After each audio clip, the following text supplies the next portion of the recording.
it simple, make it rain.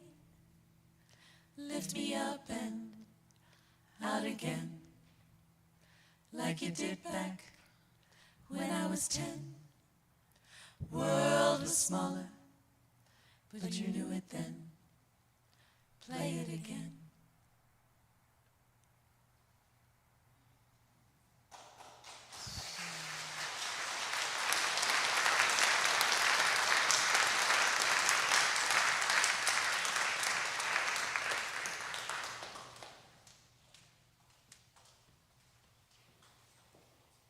I invite you all to join in the offering blessing.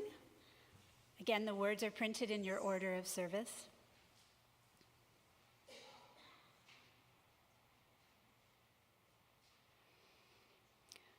We bless and receive these gifts, opening our hearts to true generosity. Let us be grateful when we give, be it time, talent, or treasure. Let us be grateful for our needs and the experience of vulnerability. Let us be grateful for those who share their gifts to nurture this congregation.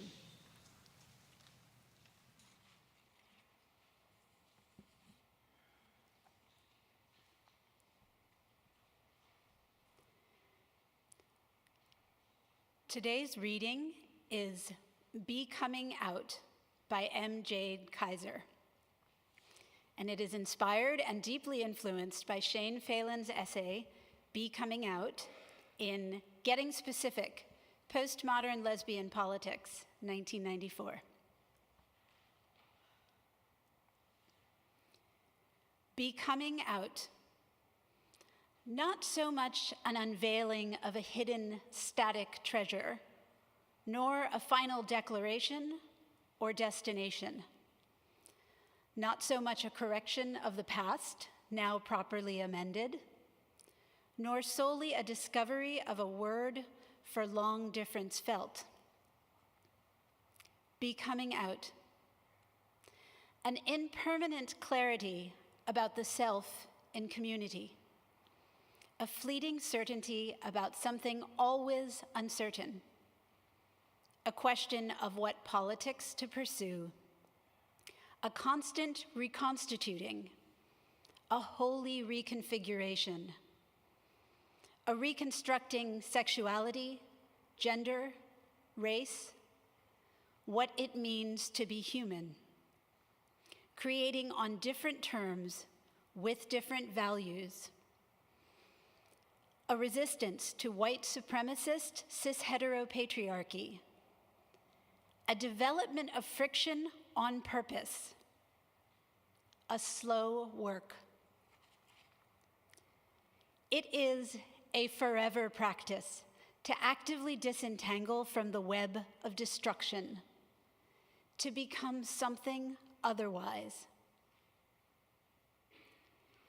It takes so much intention to become queer, to seek the identity of an ever stranger thing, to create ourselves over and over and over again as power and proximity to normalcy changes or evolves, to call each other home when the way is nomadic. Be coming out. It unsteadies histories and calls forth futures unfixed. Turning away from essentialist temptations, it refuses to be reconciled while so much is still broken. What do we hope to become? Not a thing to be accepted, but a location of solidarity from which the world is built anew.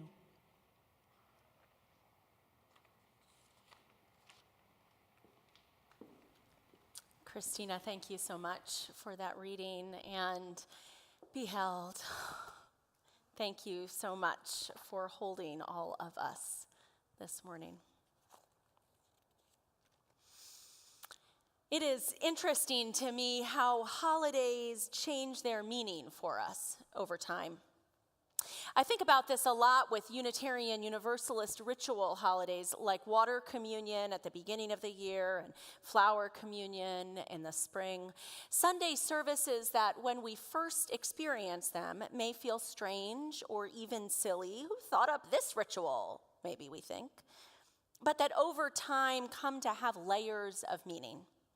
We remember the children who've carried up flowers, stem by precious stem, or the year that we brought water from our parents' home, the last time we were there before they moved to assisted living.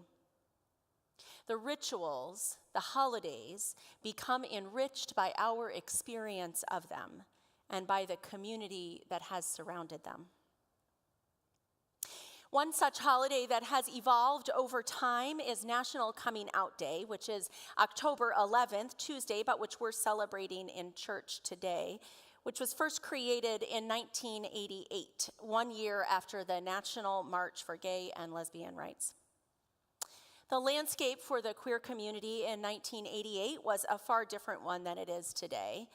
Laws criminalizing same-sex relationships had just been upheld as constitutional by the Supreme Court, a decision which stood until 2003. Marriage equality, of course, was several decades away. The AIDS epidemic was at its peak and was surrounded by fear and deep homophobia. The first Supreme Court opinion that supported equality for LGBTQ people was still 7 years in the future.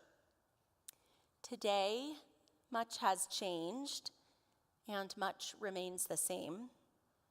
We still do not have a national law prohibiting discrimination against LGBTQ people. Suicide rates for trans and non-binary youth are alarmingly high, directly correlated to their experience of transphobia in their schools, in the world around them, and too often in their families. And state and local legislatures, school boards, and courts are passing anti-trans and anti-gay laws weekly. At the same time, many states protect LGBTQ identity against housing and job discrimination. We have federal marriage equality, although it feels threatened by recent Supreme Court decisions. And perhaps most beautifully, we have seen the continual expansion of and building of the queer community, a term of solidarity that encompasses people of many identities: lesbian, gay, bisexual, transgender, intersex, asexual, and more. National Coming Out Day, which encourages people to come out of any closet they find themselves in, to claim and celebrate our queer identity, is celebrated in the midst of all that we have accomplished and all we have left to do. But what exactly do I mean when I say our queer identity? Well, let me tell you a story. My story. So imagine little Amanda. You can sort of imagine Hermione from Hogwarts, and you have about the right picture. I grew up a theater kid and then a theater young adult, acting and doing costume design in school, college, and community productions.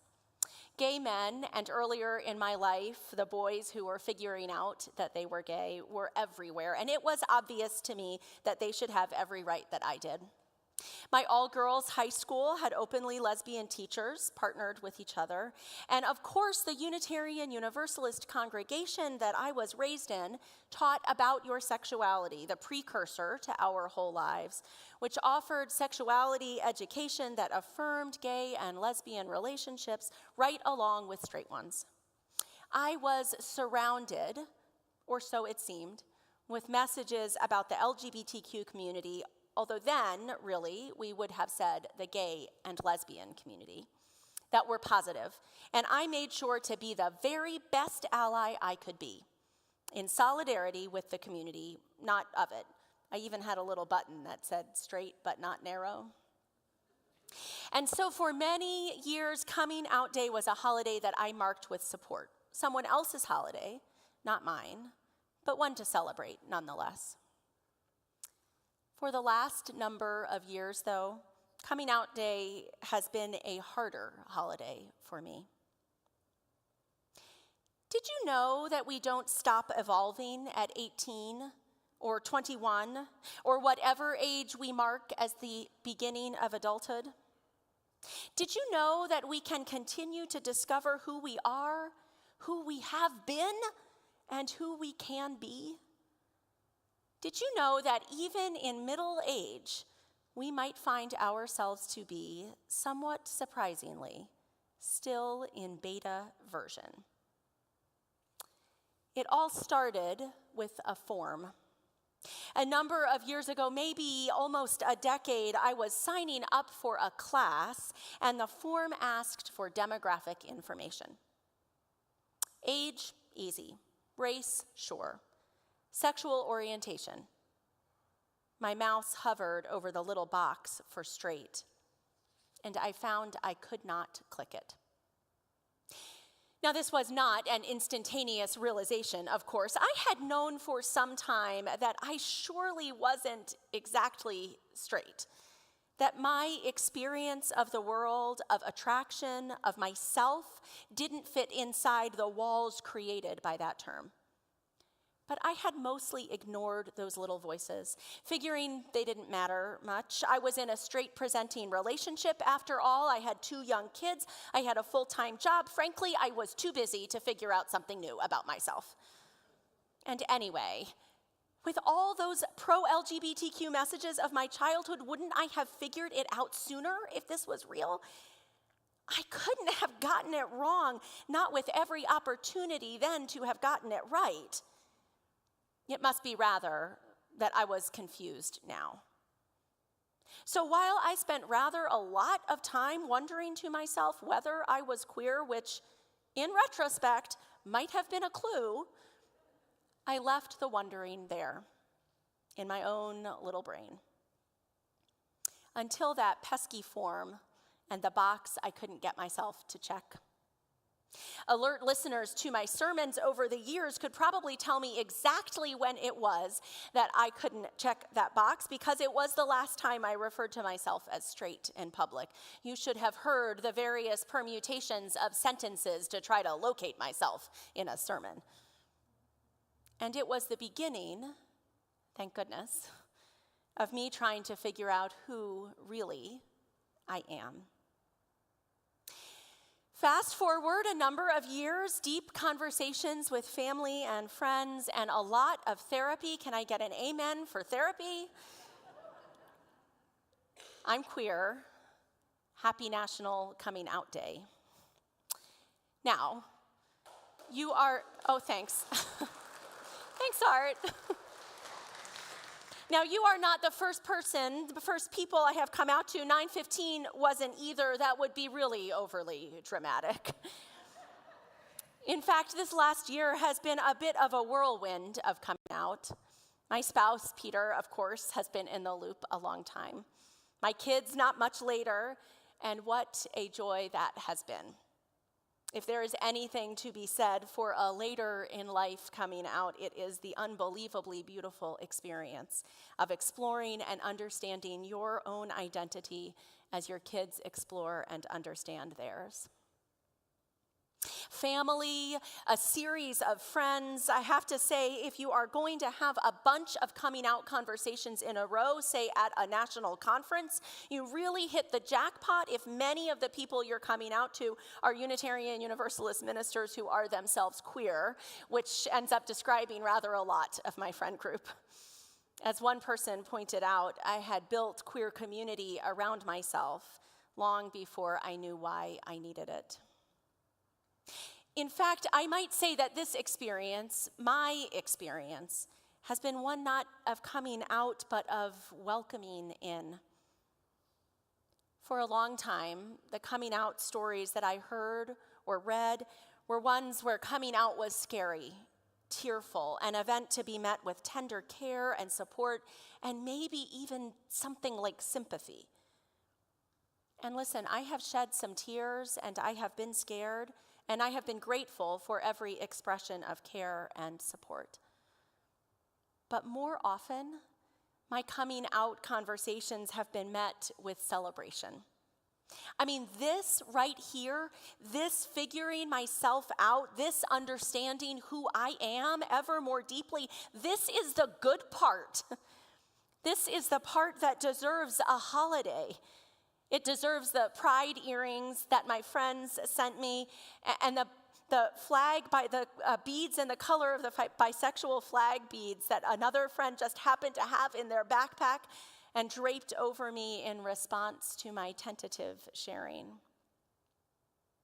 My experience, and I know with deep pain that it is not shared by everyone, my experience is that outside the closet door is a fierce and loving community that has built celebration out of a world that still wants to tell us which is the right box to check. If this is the celebratory part, though, that means there has been a hard part. And for me, even for me, maybe I should say, that has been true. The hard part in my story has been the way that the world of compulsory heterosexuality, the world of heteronormativity, of assumptions of straightness, was for so many years stronger than the messages of acceptance that I also heard. The hard part for me is continuing biphobia and bi invisibility, growing up with a felt sense that you were either gay or straight with no other options available. The hard part for me is imagining that queer women looked or acted a certain way, and that if I didn't, then all my years of wondering must somehow be wrong. The hard part for me was months of people assuming my straightness even after I was really sure that wasn't right. The hard part for me was not being seen in my fullness. Now here's the thing. I know that I still move through the world with a huge amount of straight privilege afforded to me. I am still in that straight presenting marriage, after all, to someone who has been an ally to the LGBTQ community all along. I still look, I don't know, certainly femme, maybe straight, although I have had more than one hilarious coming out conversation in which the person I was coming out to remained completely confused because they had assumed that I was queer since they met me, leading to the title of my forthcoming memoir, My Haircut Knew Before I Did. I know that my experience in this progressive area as a white, bisexual, queer, cis, UU woman married to a man is a relatively easy one. In fact, that knowledge is part of why it took me so long to get to this moment. Even when I knew very clearly that I was queer, I wondered whether it mattered. Who needed my voice, after all?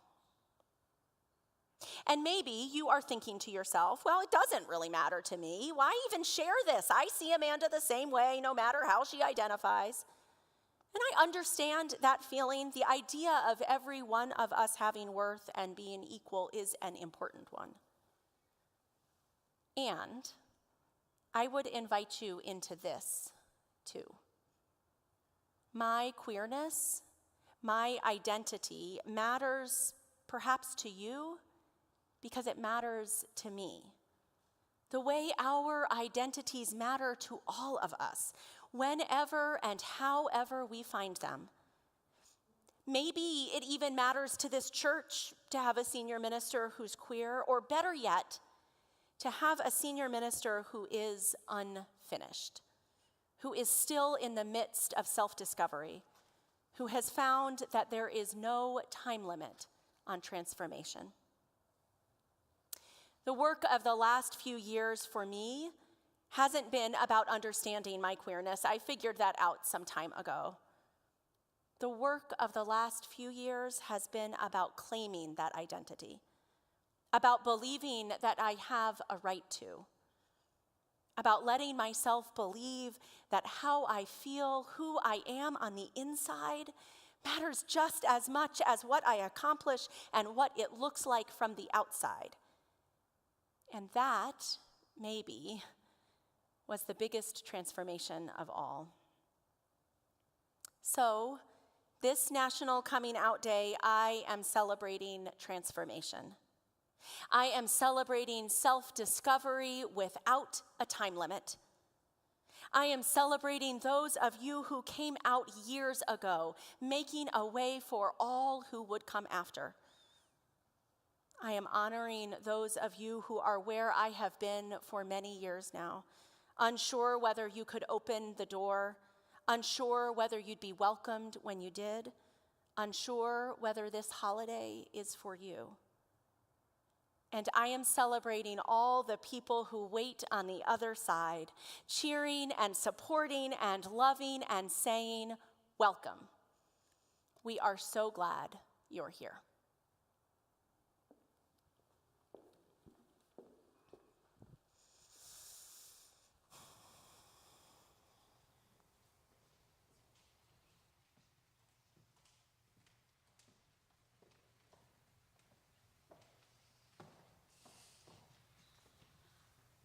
I invite you now to rise in body or spirit for our closing hymn, also found in your order of service, but not in your hymnals.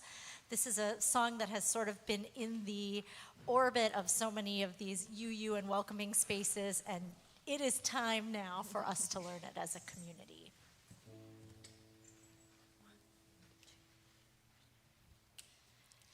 We shall be known by the company we keep, by the ones who circle round to tend these fires.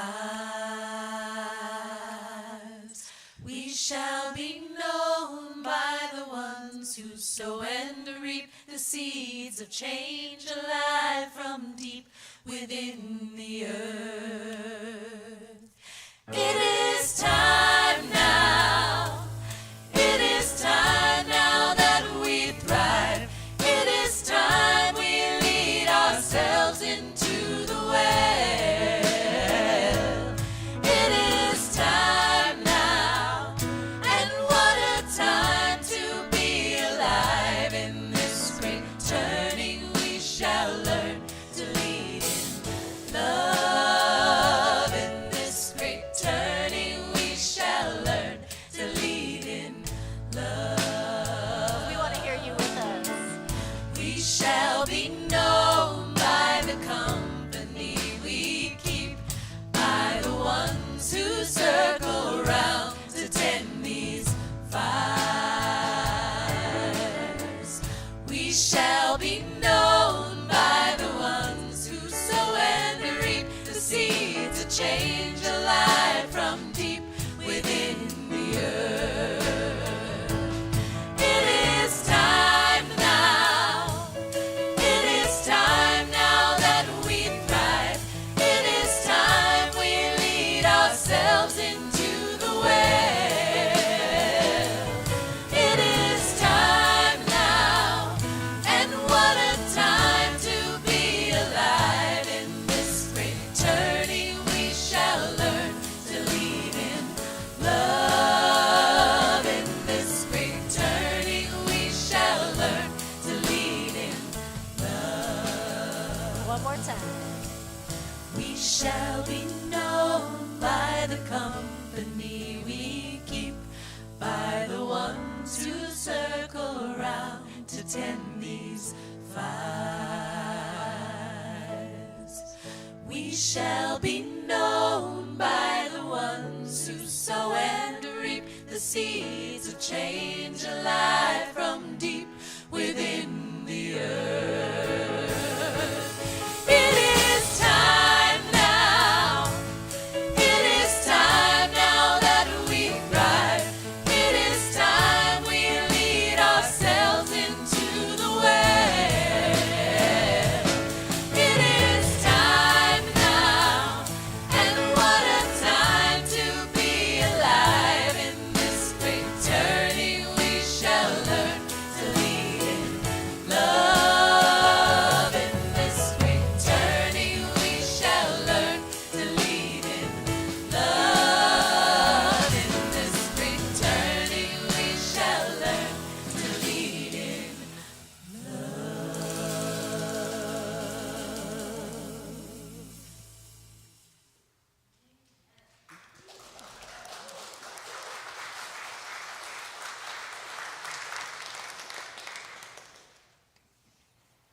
with a deep thanks to be held. I ask all of you to join me as we extinguish our chalice. The words are printed in your order of service. We extinguish this chalice, but not the light and warmth it represents. These we carry with us, bringing our sparks of love to the world. Friends, it is time now to thrive, time to transform. Whatever awaits you, may you know that in this congregation, you are always welcome to be still in beta version. May it be so. Amen. We're going to send you out of here smiling today, congregation, and you can feel free to continue the dance party in Fellowship Hall. Hey, whoa, yeah, yeah. Oh, yeah, yeah, yeah, yeah, yeah, yeah, yeah. I'm taking my freedom, pulling it off the shelf, putting it on my chain, and wearing it around my neck. I'm taking my freedom, I'm putting it in my car, wherever I choose to go, it will take me far. I'm living my life like it's golden, living my life like it's golden, living my life like it's golden, living my life like it's golden, living my life like it's golden, golden, living my life like it's golden, living my life like it's golden, living my life like it's golden, living my life like it's golden, living my life like it's golden, golden. I'm taking my own freedom, putting it in my song, singing loud and strong, moving all day long. I'm taking my freedom, putting it in my stroll, and I'll be high-stepping, y'all, let my joy unfold. I'm living my life like it's golden, living my life like it's golden, living my life like it's golden, living my life like it's golden, living my life like it's golden, golden, living my life like it's golden, living my life like it's golden, living my life like it's golden, living my life like it's golden, living my life like it's golden, golden. I'm holding on to my freedom, can't take it from me. I was born into it, it comes naturally. I'm strumming my own freedom, playing the God in me, representing His glory.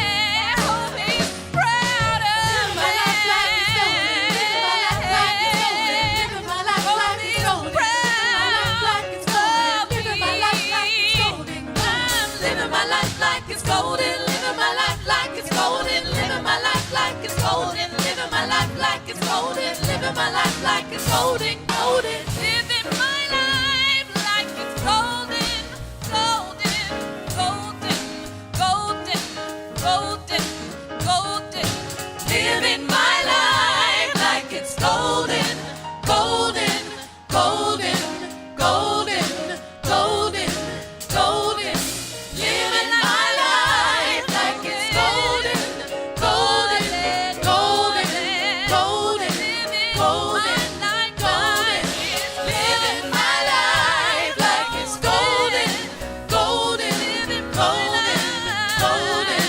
golden, golden, living my life like it's golden, golden, golden, golden, golden, golden.